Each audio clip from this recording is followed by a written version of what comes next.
What is up, Kick and Bass Gang? It's your boy Morgan from FOMO, and today we're doing techno sound design, baby.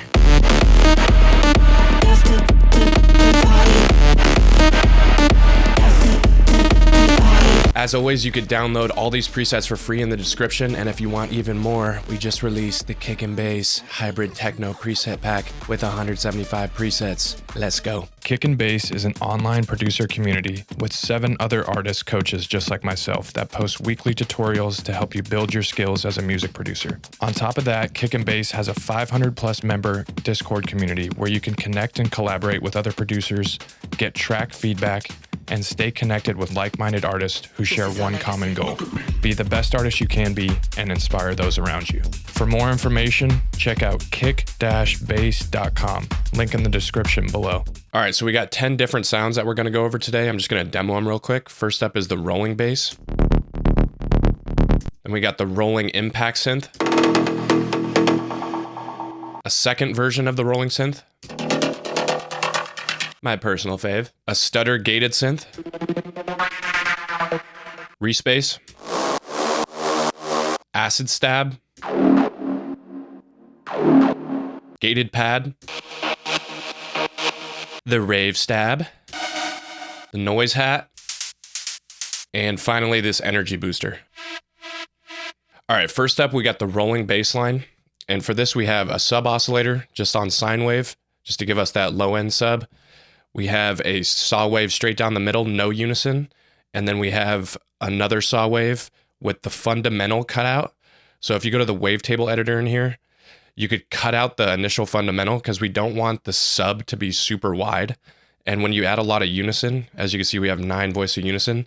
It's going to make the sub wide, but that doesn't translate well on speakers, so we don't need that. For the bulk of the sound, we're using the 16th note LFO1. And this is controlling the level of A, B, and the sub, just to give us like a more punchy rolling effect. And also we have it on the cutoff of the filter. A key thing with the LFO1 is you could map the macro to this curve right here, and this just gives you the ability to control the shape of the roll over time if you wanted to automate it, or you could just like dial in the sustain.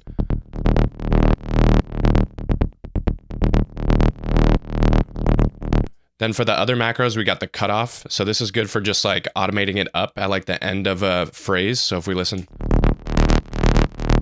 so that just adds suspense. And then we also have the resonance on the filter mapped.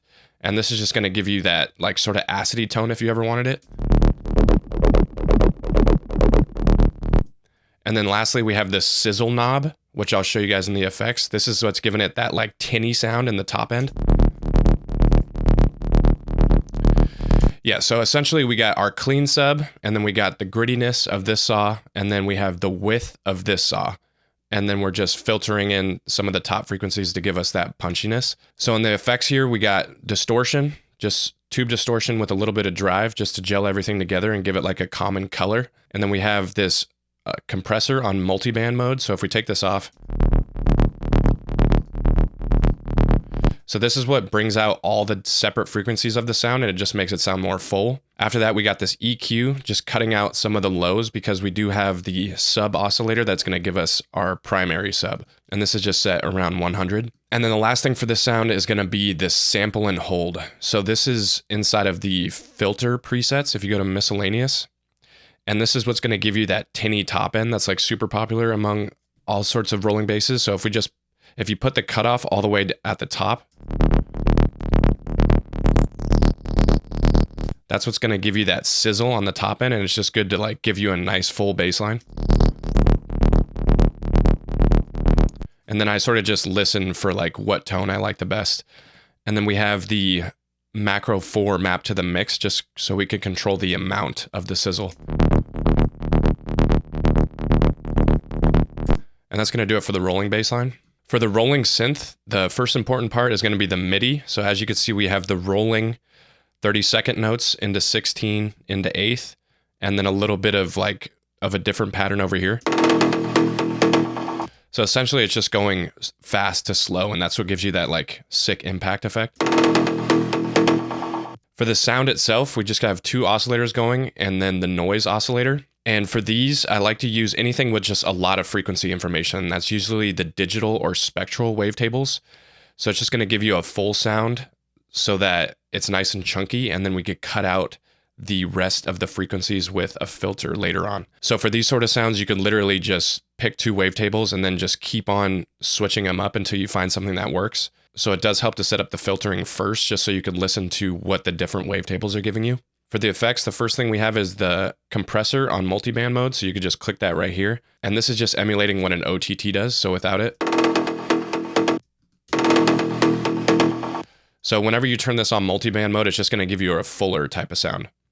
Then after that, we have the filter with the envelope on it, just to give it the knockiness. So that's also a good thing to automate over time. After that, we have this EQ set on high pass mode. And this is just, again, giving us more knockiness. So it's sweeping out the low frequencies and then giving it sort of a bump, as you can see here. So it's just emphasizing that mid-range, which is giving it the knockiness. Then we have a delay set on 1/8, 16th, just to give it some tail, and then a reverb, which are also controlled by the macro controls, so you could turn those off pretty easily. And then the last key things for this sound is going to be for macro 1, it's mapped to the wavetable position. So wavetable position is always a good thing to have on a macro, just so you could easily change the tone of the sound. So if we listen...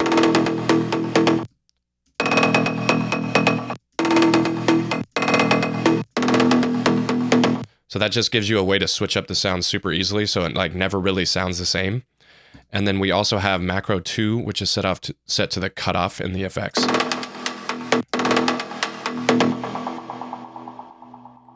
Super sick, dude. Next up, we have the second iteration of the rolling synth. So this one is kind of like the same concept, but we just have an LFO instead of an envelope, and it's going on 16th note rate just to give us that rolling effect, sort of like the bass line does. And again, if you put the LFO on the level or a filter, that's what's going to give you that sort of like clicky sound. And again, always just adding some sort of noise on the top is what's going to fill out the sound pretty nicely. And then for these, again, you could just listen for different wavetables, and then I just wait till I get something that sounds full as shit, and then we just rock with it, baby. In the effects, we have hyper and dimension at about half mix on both. And this is just adding stereo width. So if you're not familiar with this, usually with dimension, you want to keep the size pretty low and then mix under 50. And then hyper is just like another sort of unison. So I like to play with this. You could get wild with this, but usually it sounds pretty good on stock settings around like 20 to 30% mix. Next up for the EQ, we have LFO 2 moving up the high pass filter over 1 bar down here. And this is what's going to give it that change over time. So if we listen. So that takes it from just being like a stagnant sound, if we get rid of it, into this super dynamic sound that like changes over time. And then again, we have the compressor set on multiband mode just to fill out the sound. Another filter on low 6, just because when you do use the multiband mode on this, it's going to add more frequencies. So this just gives us more control over them again. And then a simple reverb and delay. Next up, we have the gated stutter synth. So for the oscillators, you just want to use something nice and full for this. So we just have 2 different saw waves. One's an octave above with a bunch of unison just to give us a full sound. And then we have LFO 1 set on 16th note rate that goes on the level. This is what gives you the stutter gated effect.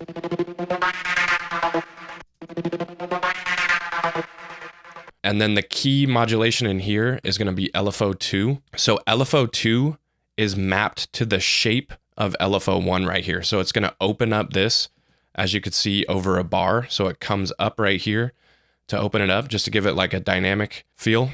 And then it closes down at the end. And this is also mapped to the cutoff of the filter. So the bandpass is what gives us like that super nasally tone. If we listen, that was actually kind of sick, dude. Yeah, so this is just making it so we could just hold down the note, and it's going to give us a nice change over time in the sound. So if we just hold this down. For the effects, we have, again, the multiband. And for this, you could see you could actually drag these little bands up and down. So these stand for low frequencies, mid frequencies, and then high frequencies. So this just gives you the ability to tone sculpt the sound. And for this, I wanted to be nice and full in the mid-range, so I just dragged up this mid-band just to give it the presence where we wanted it. And again, this is just, it fills out any sort of sound. So whenever you filter something and then add an OTT after, it's just going to make it, it's going to give the body back to it because it's going to compress the shit out of it. After that, we have a high shelf EQ just to give it a little bit more presence in the highs, a tube distortion with 25% drive just to gel it together, and then delay, reverb, and flanger. I'm not going to go like too much into the spatial effects because it's kind of just like fucking around till you get something you like. And then again with the macros, you always want to be in control of the filter just so you could add change over time. So if we have macro 1 and we change it, these are just easy ways to give your sound more change over time. Next up, we have the Reese bass. These are always just sort of those like brassy tone of sounds. So for these, it's always just going to be a detuned saw wave with some sort of filtering. As you can see with the filter, we just cut out some of the highs so it's not as tinny. And then the huge thing for this one is LFO4 on all the kick and bass presets is mapped to the master tune. So if you go to the matrix, you could do LFO4 to master tune. And then if you type in 24 semitones, so you could do 24 ST, it's going to make it so the middle line is nothing. And then you could go up and down an octave. And this just gives you like an easy way to control the pitch of a sound inside of SERUM. And this is what's giving us that. So for effects, we got the multiband compressor again without it. So it just gives us, mashes all the frequencies together. Then we have the filter on bandpass. And this is what's going to give you that super brassy tone. So it just gives you like a resonant point in the sound.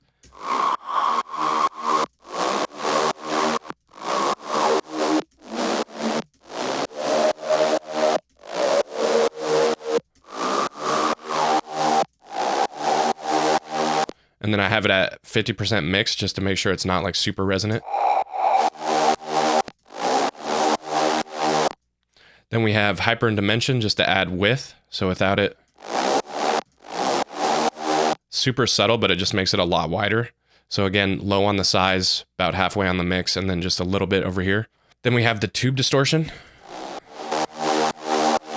So it really brings the buzz back in it and makes it a fuller type of sound. For EQ, we're just ducking out some of the stuff we don't need and then just boosting some of the mid-range and highs. So without it. And then for any sort of like Reese or like foghorn or brassy type of sound, you generally want a lot of reverb. So for this, we have a pretty wet reverb on it. Next up, we got the big acid boy. So for any sort of acid sound design, you're going to want to use a saw wave and then something else that's pretty filled out. So this is just a, forget what these are called, but some sort of like pulse saw sort of thing. And then it's just going to be all the filter that's going to give it the tone. So if we look at, and you want to use band pass for these or low pass. So if we move the cutoff,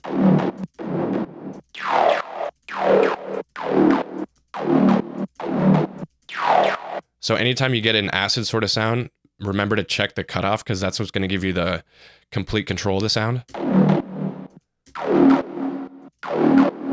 And then you want high resonance as well. So as you can see over here, when you turn up the resonance, it's going to emphasize the sound more. And then keep in mind as well, envelope 1 is what's giving it like the tone over time. So this is just mapped to the cutoff.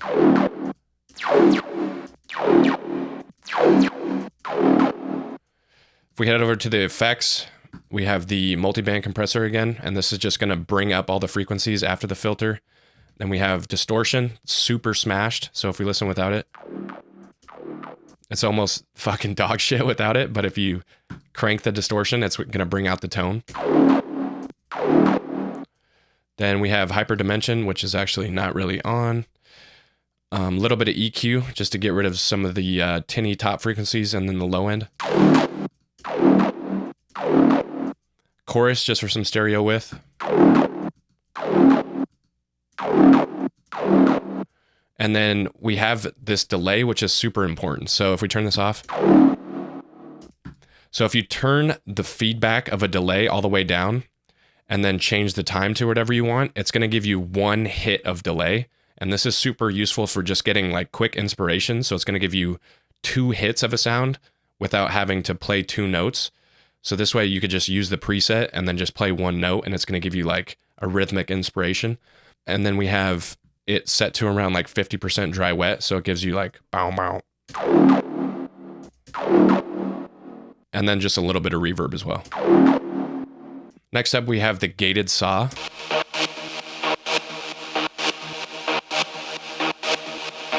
So we just have oscillator A and B, both saw waves, one's an octave above the other. And then the other one has a bunch of unison on it just to give us a full sound. And the key thing for this sound is just LFO1 is mapped to the cutoff. So as you could hear, the pattern emulates this LFO, and it's just going to bring up the cutoff at different amounts just to give it like that gated feel. And without going too much into the same effects that we usually use, if you control this distortion right here, so anytime I'm looking at a preset, I'll look at like what looks the craziest on it, because that's probably what's controlling most of it. So if I look at this distortion right here, you can see it looks pretty like, it looks like something's going on. So if you just mess with this, you'll hear it gives it most of the tone.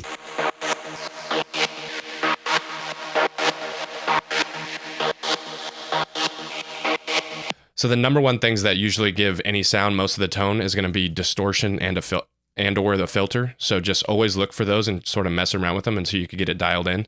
Because essentially if you mess around with this filter, it's a different sound every time. So even if you use the same preset as someone, but you change this, it's not going to sound the same. And then another quick way to like change this up if you wanted to be creative with it is you could just start changing the LFO. So if you do shift and hold, you could just drag each of the boxes up. And then if you do shift option, you could click it to one of the nodes in here. So you could go, just do this.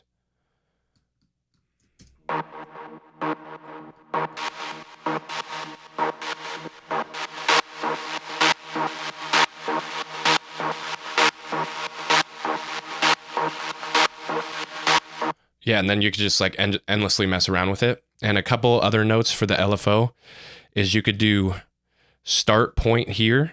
So if you like the shape, but maybe you want to change up the rhythm, you could just change where it starts. And then you could also control some of the other elements with the points in here as well. So you could remove it and then you could do it over here. Next up, we have the Rave stab.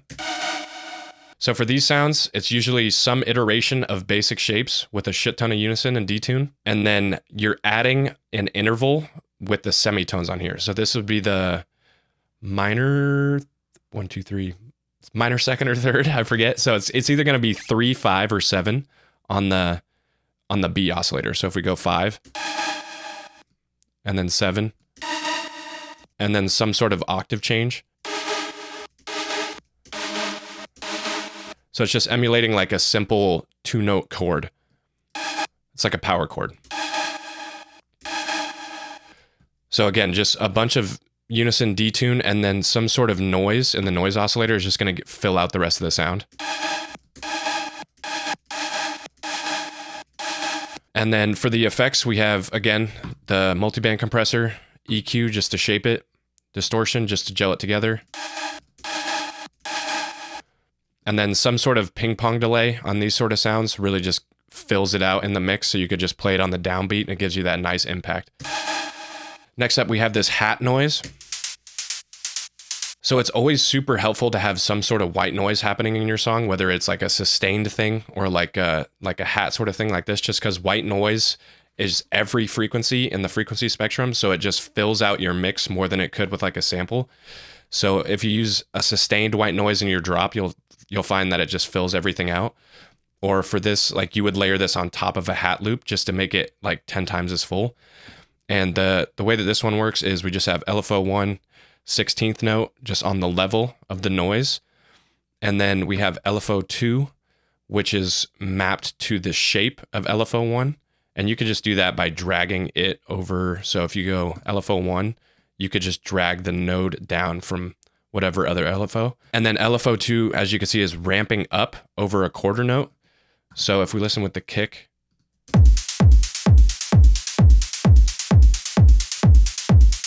so it's just rising energy into each kick. And this is just gonna fill up your entire top loop if you use some sort of white noise in any capacity.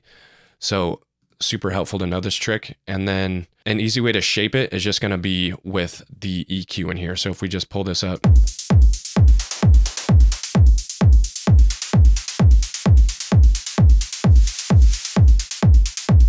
and then having some sort of resonance. So if macro 3 is mapped to the resonance of the Q here, gives you a nice bit of tone as well. And then we have just a little bit of stereo width with the dimension. And then lastly, we have the rhythm booster. So the key thing with this is just gonna be LFO1. It's giving like a ramping sort of effect. And then we're using a super detuned saw just to give it, this is sort of just like a pad that is just gonna, you wanna put it in the root note of the song just to add more energy and give your song tension. So if you just play it under the kick drum, you could hear it just has a nice like foundation for you to build everything else off of.